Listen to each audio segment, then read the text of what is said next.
Wrestling is one of the most unique performance arts and forms of entertainment of all time. Having been around for decades, wrestling has evolved and changed. Wrestlers today are stronger, faster, and capable of incredible feats that wrestlers from past generations could only dream of. And yet, the art those wrestlers of past generations created lives on. Professional wrestling is a wonderful thing because at its core, it's storytelling, and that story can be told in endless ways.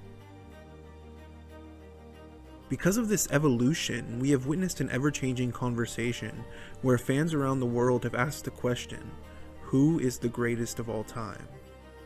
Today I'm going to be answering that question. The GOAT Argument is a series where each episode I will be looking at a certain wrestler's career and body of work and telling you why they are the greatest of all time. It doesn't matter whether I believe it or not. I am putting my personal opinions aside and making an indisputable case for the wrestler in question. Besides, we all know who I think the actual GOAT is. Today, we are going to make the argument why The Undertaker is the greatest professional wrestler of all time. Oh, and by the way, Beaner Bronco Buster? Yeah. Where the hell did that come from? Improv. That was wonderful. What is immersion? In wrestling terms, immersion is the audience's ability to fully engage with and emotionally invest in the storylines, characters, and matches. You see, there was a time when people thought wrestling was real. The realization that wrestling was in fact not real, in the sense of being a legitimate competitive sport, did not happen at one exact moment. It happened gradually over time. When this happened, people had to make a choice. Okay, this thing I enjoy is not a real fight, but I still enjoy it. This is where immersion comes into play. Wrestling fans know it's scripted entertainment, but immersion occurs when they willingly set aside that knowledge to enjoy the drama. Promoters and wrestlers used to work hard to maintain kayfabe, the illusion of reality, to sustain this suspension of disbelief, but as we all know, kayfabe is all but dead. You see, wrestling fans today all know the product is scripted. In fact, many of us follow pages that quite literally spoil the on-screen product. Immersion in wrestling is not really a thing anymore, but why am I bringing any of this up? What does immersion have to do with...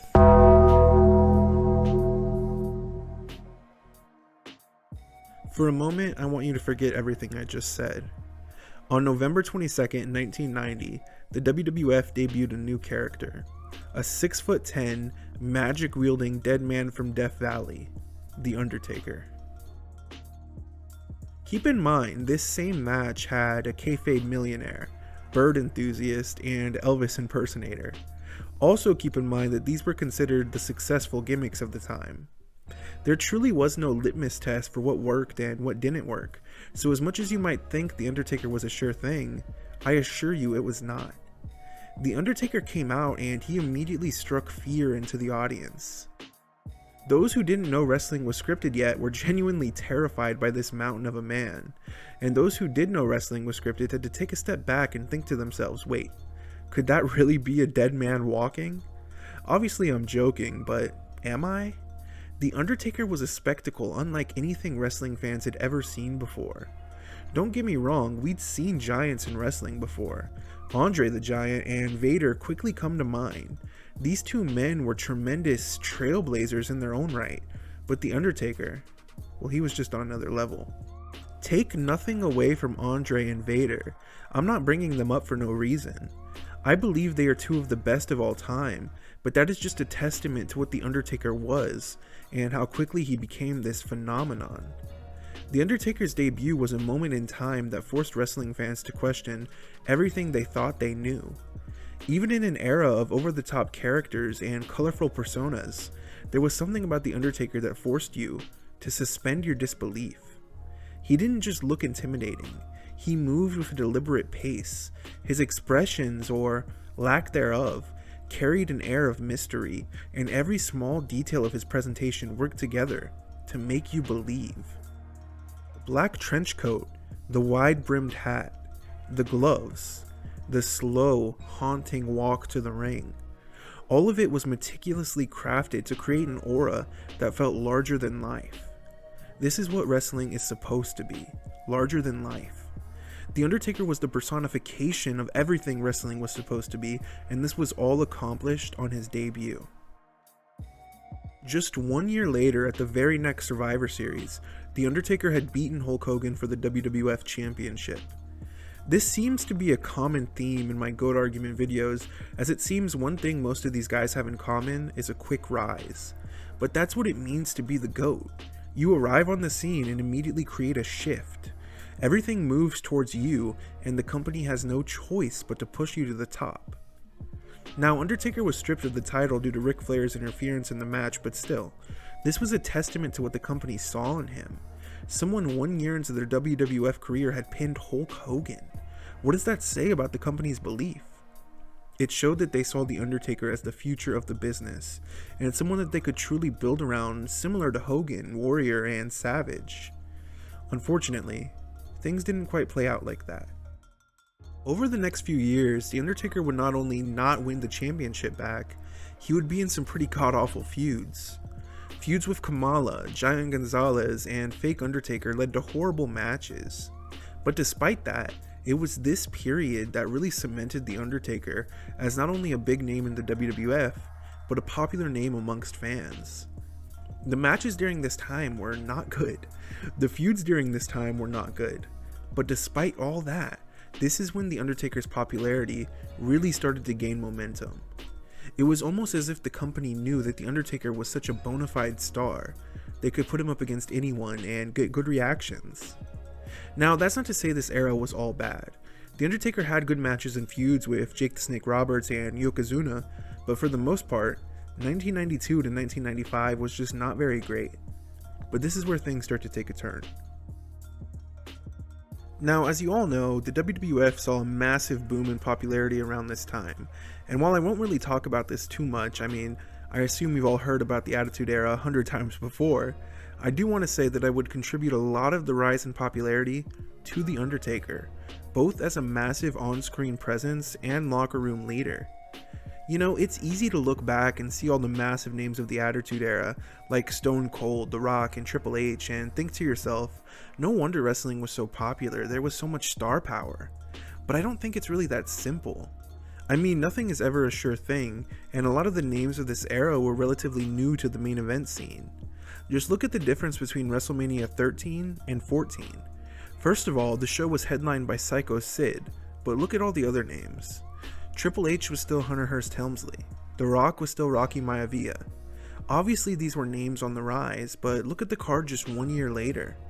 Hunter Hearst Helmsley had transformed into Triple H with the formation of DX. Rocky Maivia had become The Rock, and Psycho Sid was nowhere to be seen with Stone Cold Steve Austin now headlining the biggest show of the year. There was a massive shift in the WWF, and I want to reiterate, nothing is ever a sure thing. But during this time where everything we knew about wrestling was changing, and changing fast, there was one constant, and that was The Undertaker. After a few years with no real memorable feuds, The Undertaker started to rack memorable feuds up seemingly every week. Mankind, Shawn Michaels, Kane. 3 feuds filled with memorable moments and phenomenal matches, whether it be the first ever Buried Alive match, the first ever Inferno match, or the first ever Hell in a Cell. The WWF knew that if they wanted to try something new, there was only one man that they could trust. It's important to mention that throughout this entire time, The Undertaker had actual powers. He could shut off the lights in the arena on cue. He could shoot lightning out of his hands. He was immune to fire, and he could later literally mind control Josh Matthews. This is all obviously ridiculous, but it's interesting to think about, because this was all at a time when people still took kayfabe seriously. Were we supposed to really believe that The Undertaker could do all of these things? The truth is, it doesn't matter. I brought up immersion earlier as sort of a theme of this video because even as the industry evolved, kayfabe crumbled, and fans became more informed about the behind-the-scenes aspects of wrestling. The Undertaker remained untouchable, and a reminder of what we all love about wrestling. I want to fast forward a little now. I've said it before, but these videos are not career retrospectives. The Undertaker went on to have memorable feuds and matches with literally everyone on the roster, including Triple H and Stone Cold. He eventually took a big risk and changed his entire persona, becoming the American Badass. Now, I don't really have any strong opinions on this time period. In hindsight, it made his return as the Deadman at WrestleMania one of my personal favorite moments of all time, but as for his time as the Badass, I don't know. The Jeff Hardy match was sick, but that's about it. Now, after his time as the American Badass and return as the Undertaker, a lot of people might think that this is when a wrestler might start to slow down. Not just in-ring wise, but maybe their love for wrestling as a whole. The Undertaker was almost 40, and I can see how some might have thought his return as the Undertaker was a sign of things to come, as possibly a nostalgia act. I can see how people might think the Undertaker's time on the top was done. Hell nah. This was the start of one of the best runs of all time. The WWF is officially gone, and we are now on the cusp of the PG era. Wrestling is once again changing, and changing fast, but just like before, there is one constant, and that constant was the Undertaker. Think about everything we've covered. We've already talked about almost 15 years of the Undertaker's career, and he still had not had some of his best matches, many of which took place on the grandest stage of them all, WrestleMania. This of course means it's time to talk about the streak. The Undertaker is undoubtedly one of the best of all time, but professional wrestling has so many greats. What can we do to set them apart? Memorable feuds, great matches, a shit ton of titles. Sure, Undertaker has all that, but so does everyone else. The streak is what takes the Undertaker from one of the greats to a literal legend. The streak spans nearly 4 decades, and in it are some of the greatest matches, greatest feuds, and greatest moments of all time. WrestleMania 14 against Kane, WrestleMania 21 against Randy Orton. Both WrestleMania matches against Shawn Michaels, which are 2 of the greatest matches of all time to this day. The streak wasn't just a vehicle to put the Undertaker over. I know it was a streak because he never lost, but the streak actually helped tons of young talent. Just being in the ring with the Undertaker on his show meant so much.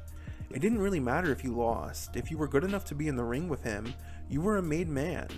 Randy Orton and Edge immediately come to mind. 2 guys who, don't get me wrong, were already having successful careers, but seeing them try to conquer the Undertaker, it just took them to new levels. And that's something else I wanted to talk about. The Undertaker was not scared to put guys over. Like I said, that didn't always mean losing, but the Undertaker didn't need to lose to put someone over. He doesn't really get praised in this light, but the reason is, the WWE just didn't choose the right guys. Sure, you have your Kurt Angles, your Jeff Hardys, and your Brock Lesnars who all benefited from being around The Undertaker, but think about all the other people WWE tried to give The Undertaker rub. Giant Gonzalez, The Great Khali, Muhammad Hassan, Chronic, Nathan Jones. None of these really worked out, but the fact remains that The Undertaker was used to get these guys over, and that's not only a testament to his star power, but to his willingness to elevate professional wrestling. Now, before we wrap things up, I want to talk about one more thing. Monday Night Raw, January 29th, 2007. You see, I was 7 years old at the time, and I knew absolutely nothing about wrestling. But WWE was coming to Dallas, and my dad thought that it would be fun to take me. Now, I know these videos are supposed to be objective, but just bear with me. The show was actually really good. Of course, at the time, I didn't know what good wrestling was, but seeing larger-than-life characters like Umaga, The Great Khali, Jeff Hardy, and Donald Trump... Wait, what? I don't remember that at all. Anyways, this experience was slowly turning me into a fan, but then it was time for the main event. John Cena and Shawn Michaels vs. Edge and Randy Orton. Holy, I could not have asked for a better first introduction to wrestling. Cena and Michaels won, but there seemed to be some tension between them after the match. Keep in mind, I didn't know anything about wrestling. I didn't know that these 2 people I thought were friends were actually feuding. I didn't know that we were on the road to WrestleMania. What's a WrestleMania? But then, the lights went out. Fire and smoke emerged from the stage, and slowly a man rose from the ground. Holy shit. This was unlike anything I had seen that night, and honestly anything I had ever seen before. I didn't know what was happening. I didn't know who this man was, but I wanted to. I wanted to know. I think about this all the time. What if The Undertaker didn't come out that night? Would I even be a fan of wrestling? Maybe I had a really fun night, and I thank my dad, but I tell him next time he wants to spend a little money, take me to a Cowboys game instead. Like I said, I know these videos are supposed to be objective, but The Undertaker is literally the reason I'm a fan of wrestling.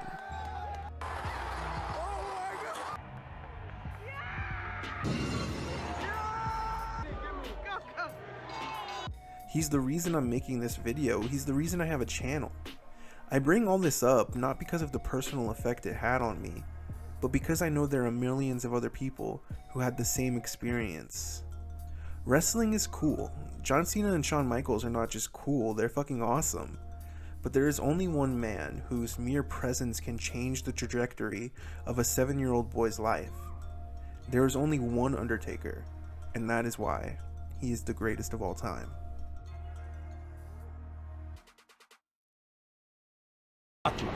Bang! People from your world have so much to lose.